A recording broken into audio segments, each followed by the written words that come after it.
From Kansas State University, this is Agriculture Today. Eric Atkinson here. And on our Friday edition, K-State's Dan O'Brien will offer his updated price probability projections for corn based on the USDA's latest grain supply and demand report, and he'll comment on just how high soybean prices could go in the weeks ahead during Dan's weekly segment on the grain market trends. Following then, K-State's Vincent Amanor-Boadu. He'll tell us of a new project involving K-State and other universities. Its aim is to help stabilize smaller rural communities by tying together crop production, energy production, and water use. Vincent will explain. And, of course, K-State's Mary Knapp is standing by to visit once more about Kansas agricultural weather. All this and more here on Agriculture Today. Make hand washing a healthy habit everywhere you go. Wash your hands with soap and water for at least 20 seconds, especially after going to the bathroom, before, during, and after preparing food, and before eating. If soap and water aren't available, use a hand sanitizer that has at least 60% alcohol. Life is better with clean hands. A message from the Centers for Disease Control and Prevention.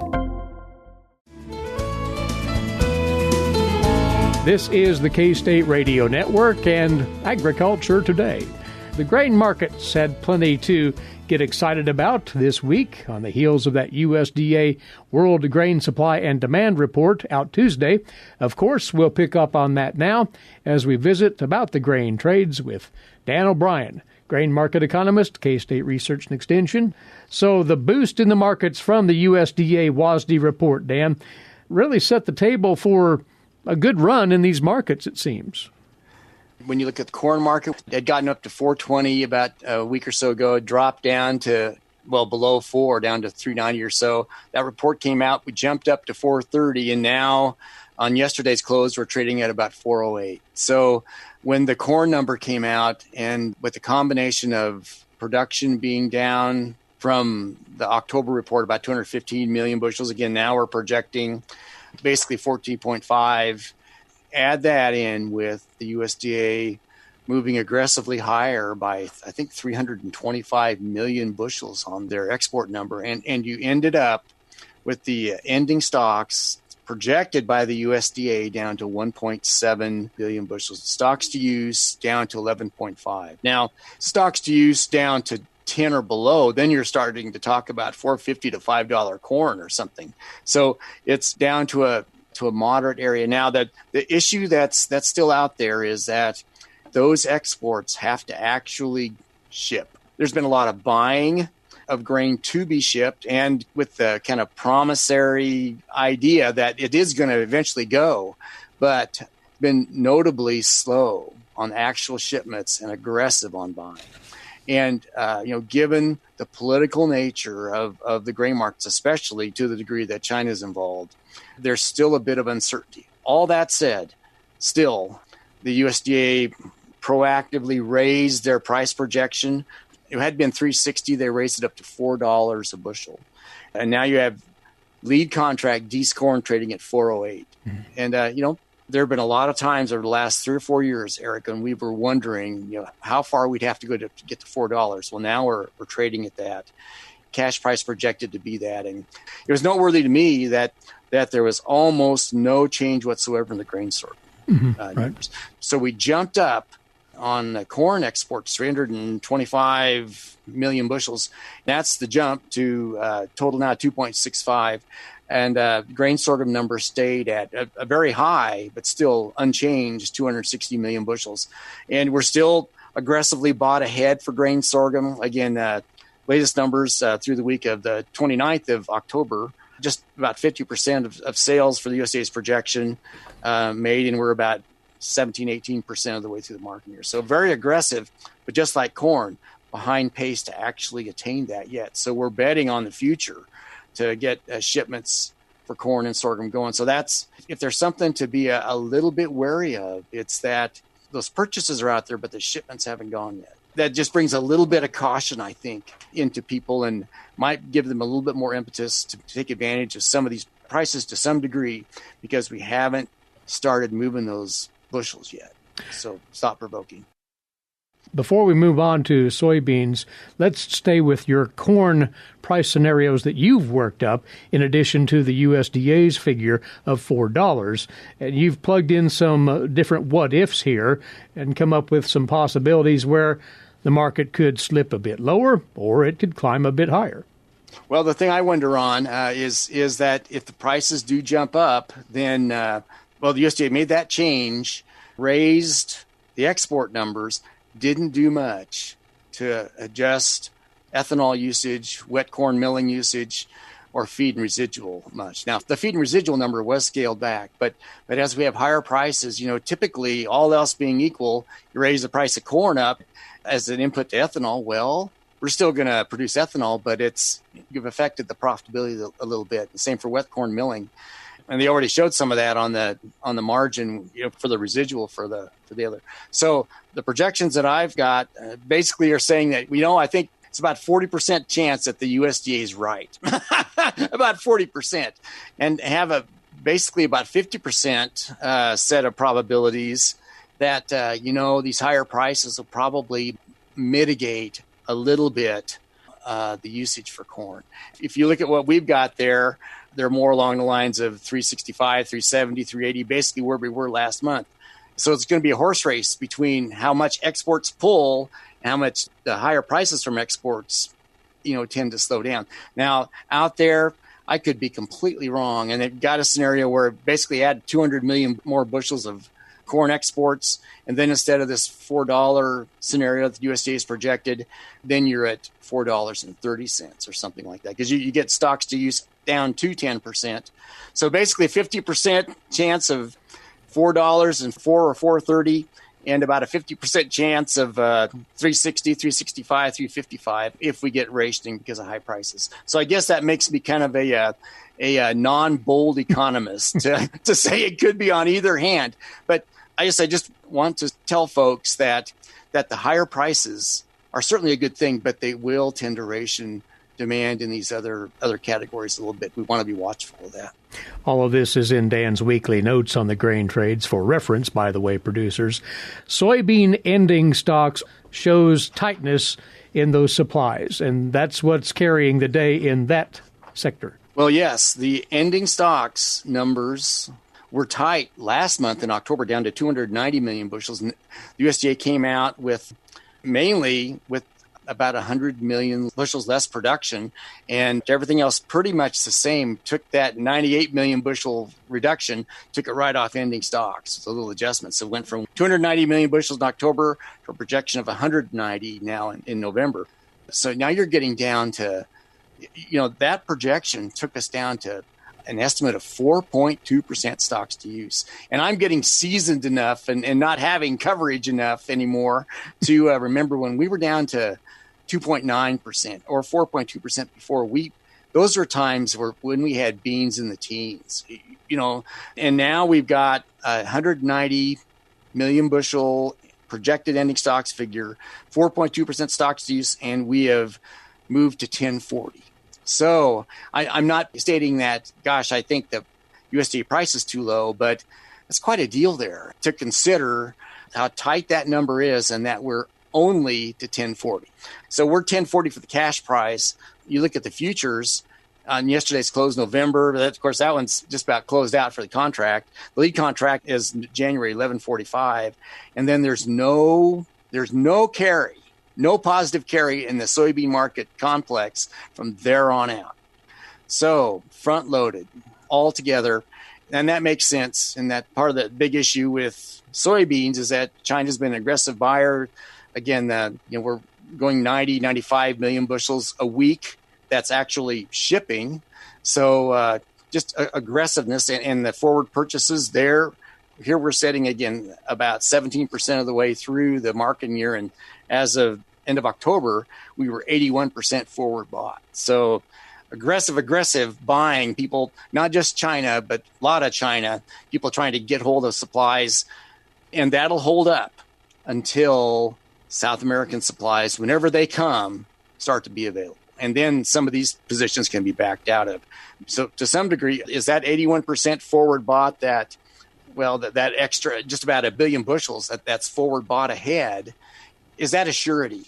It's sure an expectation for right now, but I think it's almost like an option. I'm in position to buy, I've got a price, et cetera, but if that South American crop comes in, then, I might regretfully, actually not regretfully, they might, step out of the way those contracts are and go to the source. So a lot of optimism, but still wariness as to what could happen if South America does not have a crop problem and we start to see supplies. There looks to be getting into late January, starts to look like things are pretty good down there. There's some wariness to have about the endurance, these export numbers and prices. And quickly on wheat, all the numbers point to an even keel in that market when you consider the USDA's supply and demand figures. The best story for wheat is that ending stocks for the 2021 market year projected to be 877 million bushels. They were over 1 billion the year before, so things are tightening up. And without question, you look at lead price 544 for the D's contract on yesterday's close, 552 for March, et cetera. July 563. So, these are good futures prices, and kind of borne by worries about Russia, Black Sea region, Ukraine, et cetera. Some worries about how dry they are at different places, and there are other dry places around the world too. So, not begrudging wheat prices coming along, but a lot of the concern that's driving wheat isn't out of the U.S. Well, it is to the degree that we're dry in the hard red winter wheat area, but you've got an accumulation, aggregation of concerns that are all kind of buttressing up and supporting that wheat market right now. Very well. Thanks, as always, for your insight on the markets based on, in good part this week, that USDA WASDE report out on Tuesday. Appreciate your time, and have a good weekend, Dan. Thanks, Eric. K-State Research and Extension grain market economist Dan O'Brien is with us to talk grain market trends each week here on Agriculture Today. A social distancing tip.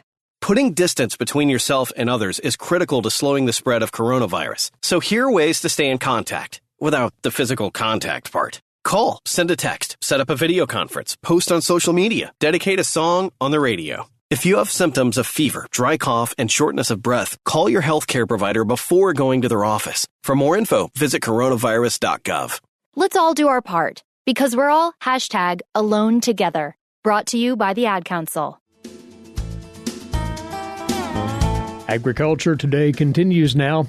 And on this segment, we'll let you know about a brand new area of research Kansas State University will be contributing to as a partner in this special project involving the Central Plains. And it is a multi-pronged effort being supported by a grant from the National Science Foundation. One of those who's instrumental in this is with us now, agricultural economist Vincent Amanor-Boadu of K-State. And he and others at other universities will be contributing to this. It's called a Food, Energy, Water Study.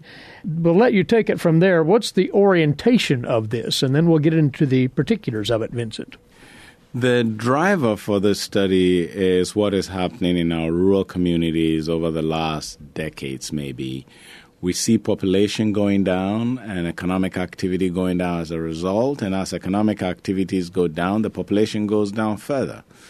So we pitched this to the National Science Foundation under the Food, Energy, Water Nexus project as a possibility of stopping that flow or negative flow on our small towns and rural communities. Looking at how we can connect food production to energy use and water availability in both in quantity and quality, and then grow our rural communities. And that is a stipulation of this particular grant. All three of those components have to be accounted for within the framework of whatever project you're launching. That's right. All those three prongs must come together to show the value that you are contributing to address a particular problem. So there are people who are looking at it from the sustainability, water cycle perspective. We chose to look at it from the perspective of our small towns and rural communities.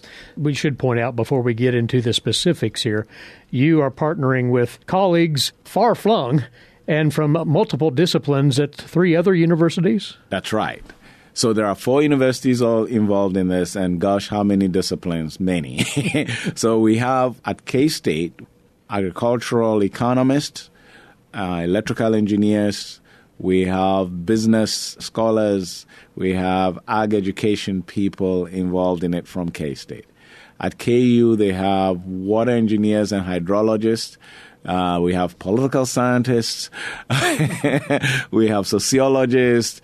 So it is a very multidisciplinary study, and it was intentionally done because of the complexity of bringing the implications of food production, rural communities, water needs, and energy requirements together, and not just looking at the technologies by themselves, but looking at the implications of those technologies, the adoption or non-adoption on our communities. For us, I think that was the most exciting part, that it wasn't just abstract, focusing on innovations, but focusing on people and our small towns and rural communities. So it will be an applied project. Must mention colleagues from Washington State University, Western New England University, also involved in this. How will you and your associates on this project pull all of those 3 elements together for an applicable attempt at keeping that population drain from continuing in rural Kansas? Well, our rural communities are responsible for feeding the world. I mean, not just our Kansas rural communities, because one of the things that NSF requires is that the study should be scalable to other places. The idea is for us to think really innovatively about this. Peter Fromm, who was here at K-State, is now at Washington State University, has been thinking a lot about ammonia as energy storage. So basically, you can think of ammonia as batteries. Right? So one of the things that we have a lot on the plains, one of our most abundant natural resources is wind. The problem with wind is that, once it blows, you can generate electricity from it. If you don't use that electricity, you lose it. So Peter's innovative idea was for us to take that wind and then produce electricity from the wind and then store it in ammonia. Ammonia can serve as basically a storage vessel? That's right. Ammonia now becomes a fuel that is storing the energy, because what you are doing in producing ammonia, and this is all education from Peter, is that you are taking nitrogen from the air and hydrogen from water, and you are fusing them together to create ammonia. And when you do that, you are actually putting that energy into the bonds between the nitrogen and the hydrogen. So when you need that energy back, you just split the nitrogen from the hydrogen and you get your energy back. So that's the innovation in this whole thing. Now, by the way, this is not, some blue sky thinking that Peter is talking about. The ocean liner industry is already thinking about implementing ammonia as fuel on a lot of the transoceanic vessels. So the development of the energy component is happening here in our electrical engineering department, with Peter's end looking at that ammonia production. So that accounts for the energy side, might further explain the food and the water sides. Then. Right. That ammonia, for one, if it's not used for energy, could be obviously turned around as a crop fertilizer. input. That's right. It becomes fertilizer. So the idea is, if we are producing this ammonia in a small community, then the farmers in that community get access to a potentially lower priced ammonia, which of course increases their competitiveness in the global marketplace when we are not using that ammonia for energy, as you said. Then any extra energy left from the electricity production can now be used to treat wastewater that is generated in that community. And that wastewater, depending on, how much clean you want to make it, because the more particulates you take out of it, the more energy you need. So if you treat it to the point of being able to be used for irrigation, then you are also reducing the drawing of the aquifer for irrigation.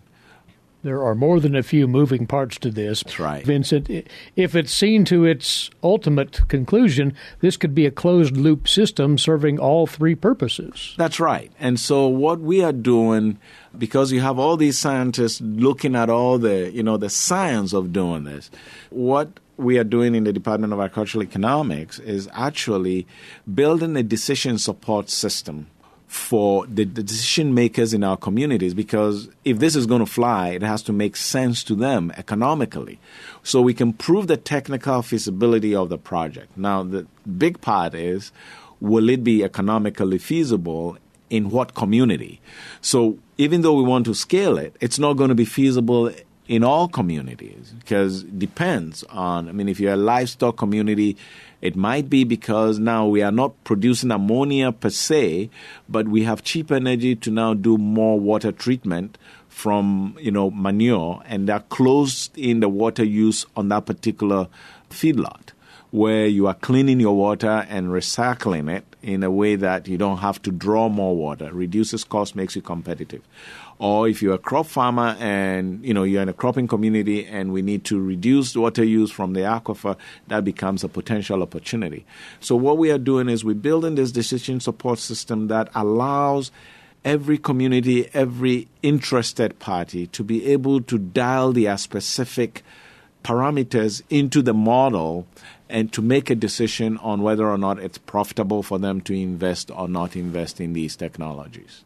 It's interesting. What's the timeline on this, Vincent? Well, we have 5 years to finish it. We've already spent a year on it by last September. So the race is on for us to get this thing done.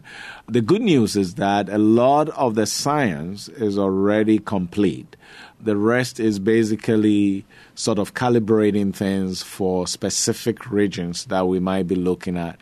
And then the ball is in our court to build this decision support system in such a way that it doesn't have to be customized in every community you get into. You can basically put dials and switches and then get people's specific realities into the model for them to make a decision on the financials. And lastly, your target area here in Kansas is the Central Arkansas River Basin, which encompasses a number of counties in the state. That's right. I think I counted about 24 counties that will be in that region. So the idea is, as I said earlier, to use this as a test bed so that we can get some specific numbers and wind speed and other things in that area, but actually think about it as a potential tool that can be used in any community anywhere. It's involved. It'll be quite interesting to see it evolve over the next couple of years or so as you pull all of the science together and look to implement this concept in our rural communities here in Kansas and elsewhere. So, Vincent, thank you for going over this, and we will talk about it later on down the line with you as it progresses. Many thanks. Thank you very much, Eric. Agricultural economist Vincent Amanor-Boadu, Kansas State University. He's one of numerous scientists and specialists at K-State and 3 other universities working on this project, which is being funded by the National Science Foundation through its Food, Energy, Water program. This is Agriculture Today. Have you ever thought about where your food comes from? If you're thinking the grocery store, think again. Facts show that the American farmer feeds more than 129 people. They are continually increasing and improving their operations. A wide variety of crops and livestock are grown in Kansas as well as the United States, providing food to your dinner plate. Next time you see a farmer or rancher, thank them. For more information, contact K-State Research and Extension. Broadcasting from the campus of Kansas State University, this is Agriculture Today. Welcome back. Eric Atkinson here.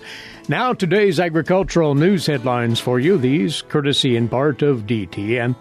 There is still a chance that Congress could approve new COVID-19 economic relief before the end of the year. That's according to Iowa Republican Senator Chuck Grassley. Both parties have tried several times to advance a stimulus package, but were met with resistance from the other side. Back on October the 1st, the House of Representatives passed a revised $2.2 trillion coronavirus aid package, a pared-down version of the $3.4 trillion bill that passed the House in May. That legislation was backed mainly by Democrats, and it failed to advance through the Republican-controlled Senate. Then in late October, Senate Republicans attempted to pass a slimmer $500 billion coronavirus stimulus bill. They were blocked by Democrats.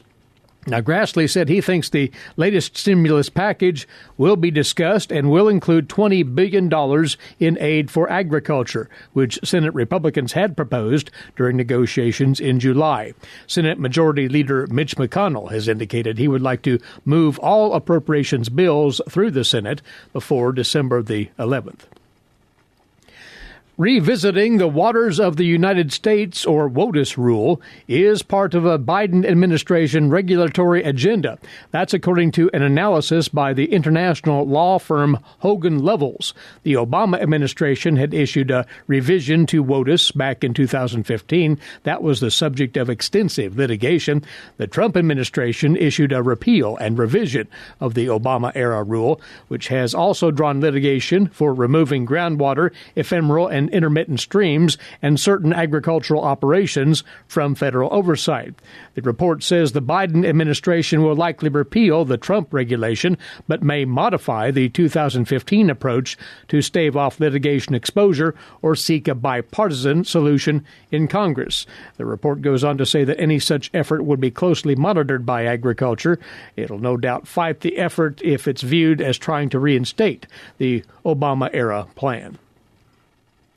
And a majority of U.S. adults have a positive view of farmers' sustainability practices, and an overwhelming majority trust farmers. According to a new national public opinion poll commissioned by the American Farm Bureau Federation, this survey of 2,200 U.S. adults found that more than half of them, 58%, rate the sustainability practices of all U.S. farmers positively, with broad agreement from a majority of adults across demographic groups.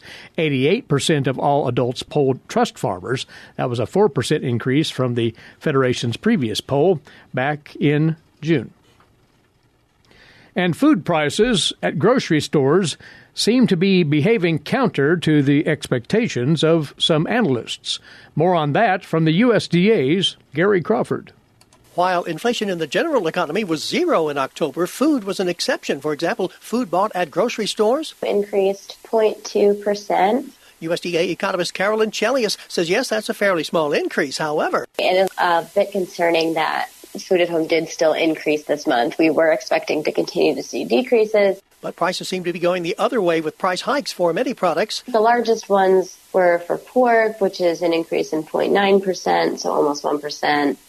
Eggs, 1.4%. Fresh fruits increased 1.8%.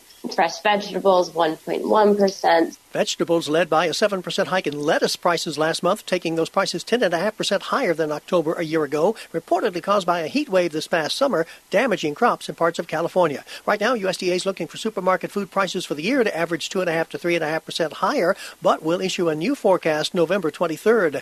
Gary Crawford for the U.S. Department of Agriculture. And you're listening to Agriculture Today. It's holiday-themed Kansas Wheat Scoop this week. Here's Marcia Boswell. The familiar smells of cooking Thanksgiving dinner waft through the air each November, wrapping us all in the shared memories of time spent together. Whether it's a warm, soft roll on the side of the plate or cutting into a pie with the perfect crust, wheat's place at our family dinner tables makes it no surprise November is also National Bread Month. We want to share some of our favorite holiday recipes with you this week as you prep for the coming holiday, recognizing Thanksgiving may look or feel different for many families this year. Whether a tried-and-true roll recipe brings those familiar smells and tastes to the table, or you try something new this year like a bread sculpture, making and breaking bread is a long-standing Thanksgiving tradition. Most importantly, we express our gratitude during this month to all those who support Kansas wheat farmers by including wheat products in their family meals this month and all year round. Try our brown and serve wheat rolls. No matter how you slice or shape them, dinner rolls are a staple at any holiday meal. This recipe is designed to provide a tasty way to soak up some gravy, be eaten warm and buttered, or even frozen for future use. Try Mom's favorite pie crust. The perfect touch for the Thanksgiving table, this pie crust recipe is perfect for your family's favorite dessert. Pumpkin, apple, chocolate, this crust works for them all. Pumpkin bread. Pumpkin spice is the flavor of fall, and this recipe brings it to the table in a moist and flavorful quick bread. The recipe can also be easily used to make muffins for bite-sized treats. Sweet potato or pumpkin rolls. One of our favorite recipes from the National Festival of Breads, this gorgeous colored roll can be made with pumpkin or one of Thanksgiving's other superstars, the sweet potato.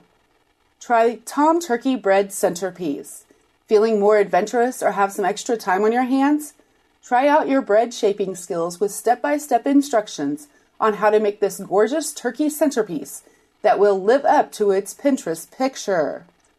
Check out eatwheat.org for more quick and easy recipes for families with lots on their plate, in addition to answers on wheat production practices and stories of wheat farmers. The Learn section tackles subjects like what is gluten, what are the different types of flour, and what are some of the tools farmers use. Consumers can also get inspired with family activities like salt dough handprint ornaments, gingerbread houses, and wheat decor. And be sure to come back after Thanksgiving for recipes that help you put all those leftovers to good and tasty use. For links to our favorite Thanksgiving recipes, visit kswheat.com. For Kansas Wheat, I'm Marcia Boswell. Thanks, Marcia. And ahead of our final break, a quick invitation to you to take advantage of our podcast version of Agriculture Today. It is posted each day for you at agtoday.net. That's agtoday.net. And next up, Kansas agricultural weather and K-State's Mary Knapp. This is the K-State Radio Network. When you are in need of timely, reliable, and trusted information, K-State Research and Extension is here. Whether it's organizing people, information, or resources, they have the necessary tools. Community comes first for K-State Research and Extension. For more information and to connect with your county's extension agents, visit www.ksre.k-state.edu. Topping off this Agriculture Today, we've K-State climatologist Mary Knapp across the way to visit about the latest Kansas agricultural weather developments. And Mary will hark back to the earlier part of this week and moisture relief for winter wheat. Unfortunately, that's not a blanket statement for the entire state, but better news nonetheless. Right. Most of the moisture came Monday night into Tuesday morning, and it was very healthy in some locations. North Central was the biggest winner of that moisture raffle, if you will. There were places that received over 1.5 inches of rainfall and widespread areas with 3/4 of an inch to an inch of rain. Statewide, we came very close to normal for the week, but again, tilted very strongly towards that north central area of the state. You get into northwest and west central, and not so much. Both of those areas averaged less than 1/10 of an inch across it. There were a number of locations that didn't see any at all out of it. So again, a wide disparity in how that rain actually came, but welcome nonetheless, because these were areas that missed out on the earlier November storm and had not seen moisture, so it was welcome. So how does the latest drought monitor read? Was there much impact on that from this rainfall? Not really. There were some really minor adjustments of boundary lines between moderate and severe drought, some giving and some taking away, but generally status quo. There was not much change in that. One thing to note was that the North Central Division was also the warmest division, so there was a lot of evaporative demand before we actually got those rains to moisten the area. And when you talk evaporative demand, we're really not in an active growing season, the exception being our winter wheat. But for the most part, a lot of the vegetation is already dormant, and so that's going to reduce some of that impact. As you said, we've had warm conditions back into the latter part of last week. Those temperatures were, you say, unusually to the warm side. Right. We were basically running 10 to 14 degrees warmer than normal. Not all of those were record-setting, although there were a number of records set for the dates. Highest temperature was an 89 out in western Kansas. Lowest temperature was 14. Also in western Kansas, again, indicative of the very dry atmosphere in places. You can go from those very warm to the very cold very, very quickly. The other thing to note is that part of the warmth from the previous week was nighttime lows staying above freezing, and so that has tilted the scales a little bit towards the warmer side. What is this doing then to the cold tolerance of that winter wheat crop as temperatures go back and forth? Well, keep an eye out for a future e-update where Romulo Lalato will discuss that in detail. But in general, winter wheat cold tolerance is driven as the soil temperatures start to cool down. The plant starts developing that cold-tolerant pattern, and soil temperatures have still stayed fairly warm. Our weekly average temperature as of yesterday was mostly above 50. A couple of locations in northwest Kansas are edging to the 48, 49, and that 50-degree line is kind of the trigger where that cold tolerance starts to develop. Right. Well, you can, by the way, track that on the mesonet.ksu.edu website, should you be so inclined. What's ahead?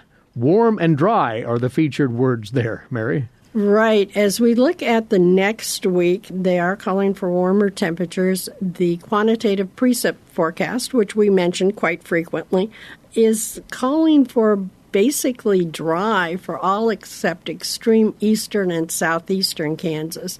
There's chances of a tenth of an inch to maybe as much as a half an inch in parts of eastern and southeastern Kansas. Keep in mind that in those areas, that would still be drier than normal, because normal down in the southeast at this time of the year is about 0.8 of an inch a week. So half an inch isn't quite what they're used to. But once you get beyond that part, you get into, say, Abilene and west, the quantitative precip is not even calling for a trace of precipitation. It barely registers. Barely register. Right. That can be wrong, but I really don't see much in the next week. Now, when we go into the further outlook, the 8 to 14 day, which will carry us to Thanksgiving week, the outlook is much more favorable for wetter than normal conditions during that time period. That would be definitely welcome. We could use some moisture again, and that is interestingly paired with warmer than normal temperatures. So we may have our typical Thanksgiving storm, which we seem to get every year, come in the form of rain rather than snow and ice, and we'll keep our fingers crossed for that. All right. Parting thought here, in that we generally have these warmer temperatures. Folks are out and about quite a bit right now. We do want to leave them with the caution about the wildfire potential in Kansas. We've had several episodes already around the state and the prospect of more. Right. Last week we did have a number of wildfires that required some intensive management to get them out. the moisture that we've seen is not going to eliminate that possibility. We've got a lot of dry fuels. These are very fine fuels. Grasses will dry down very quickly, particularly when we get the kind of winds that we've had the last several days, and which will be featured again when any front system comes through. It generally comes with some very strong winds. Those are likely to really create problems because, again, fuels are dry. You can have very active fire behavior, and with the winds to carry them along, it will move really quickly. So if you are doing any outdoor activities, be cautious of anything that might spark a fire. Well, you say it often, but it's for good reason. Mary, have a good weekend. Thanks for joining us. Thanks, Eric. You as well. Her weekly visit with us on the Kansas agricultural weather scene. That's climatologist Mary Knapp, K-State Research and Extension, and likewise thanks to you for joining us. Please be back with us right here on Monday, won't you? Until then, Eric Atkinson here bidding you a good weekend for Agriculture Today. This is the K-State Radio Network.